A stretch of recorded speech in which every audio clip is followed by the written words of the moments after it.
going to Jollibee for our lunch. Thank you so much, Ma'am Lala, for our lunch for today. Let's go, bro, bro. Skirt, skirt to the moon. Go, go, go.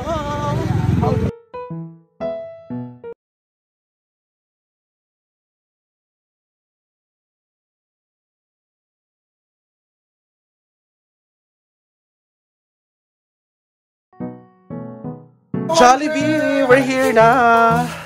Pwede ni Nina. Pwede ni Nina. Pak Lyra is preparing everything. Go. Saan? Ha? Nice si Ate Lai. Nice ang arrangement. Sama na, uy, nakahulog na. Nice ang arrangement ni. Kaya tsada kayo. Pang fiesta. Saan tayo lagay? Tago mo lang yan. Go arrangement. Proper arrangement. Ano yung gravy? Lahiya mo ah. Sada. Where's the hot sauce? Nasa. Si Lyra. Where's the... Nag-arrange ko.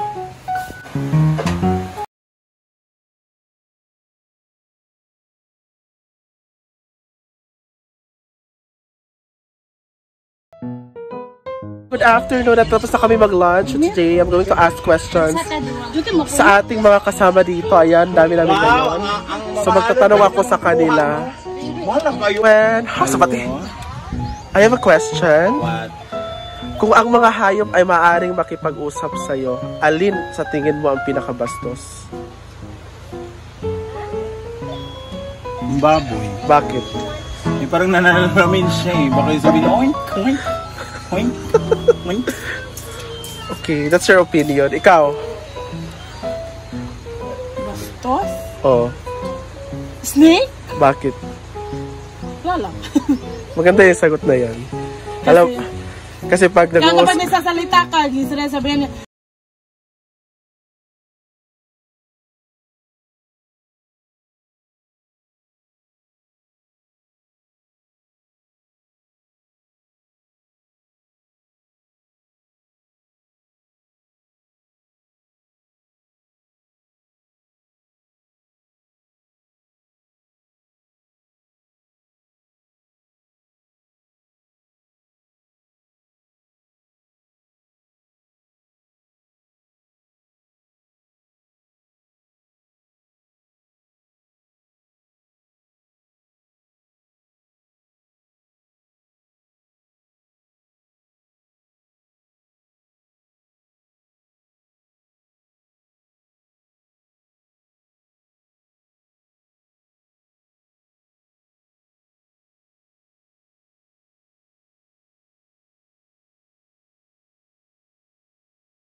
Pusta is Pustakli. Ang pinakabaliw kong pusta is, ako I don't believe in nabaliw ka sa pusta ng pag-ibig because bago ko practical na talaga tayo na nagmamahal talaga tayo and you know your own risk talaga. So alam natin na may risk talaga pag pumusta tayo sa pag-ibig.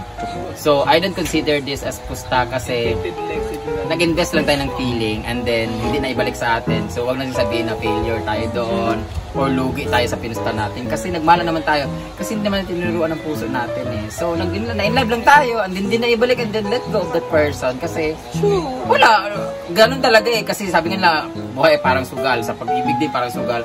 Pero para sa akin, sa lahat ng bagay may sugal talaga eh. Pero sa pag-ibig hindi ko sabihin na susugal tayo kasi nga alam mo na eh na matatalo ka sa dulo. Alam mo na rin na pwedeng magkaroon ng chance na matatalo ka. So, hindi natin alam kung kailan tayo mananalo sa pag-ibig kasi hindi natin hawak, hindi natin saklaw yung feelings ng tao. Doon ako sa sugal na nag-invest ako sa isang ang tag na to? Pyramiding. Hindi siya scam. It's not scam. Literal na nagpusta ako kasi nag-invite ako ng mga tao na sumali. Networking. Hindi rin siya networking pero dahil sa parami nag-invite so networking siya. XM Goldex, kumita ako ng 350,000 tapos nag-invite ako ng ibang tao tapos hindi sila nalugi sila kasi hindi nabalik yung pera nila kasi nga dapat kasi nag-invite ka sila yung in-invite mo, mag-invite din sila so yun talaga pero siguro yun pero dahil pusta yun literal na pumusta ka sa sugal kasi sugal yun na pumusta ka na pero yung pinakamasakit sa akin na pagpusta is yung nag-trust ako ng tao talaga hindi sa love kundi dun sa utang balik tayo sa utang nagpusta ka, nag-invest ka ng trust, nagbigay ka ng pagtitiwala sa tao na yung utang na pinahiram mo, yung pera pinahiram mo is ibabalik with all her trust and obligation na talaga ibabalik niya.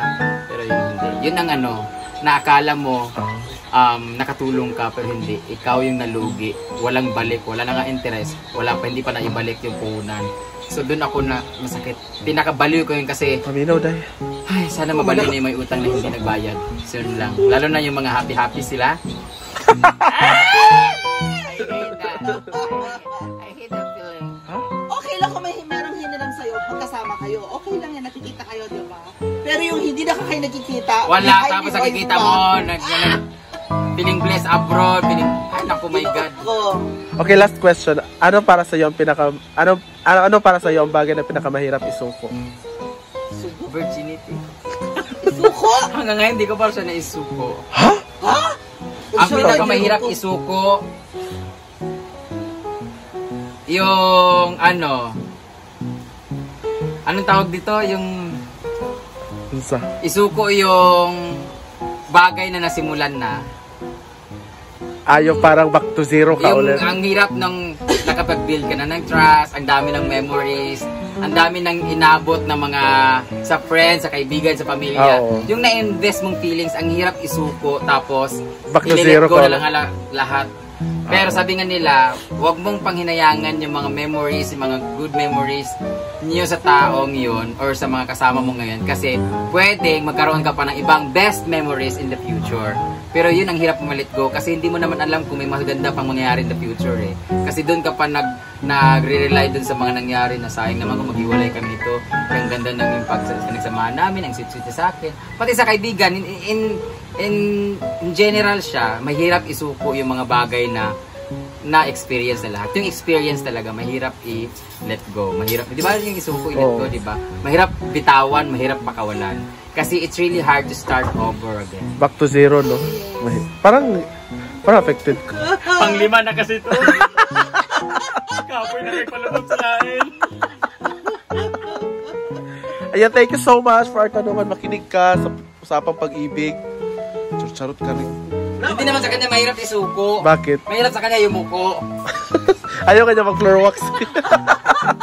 Okay lang paso. Day.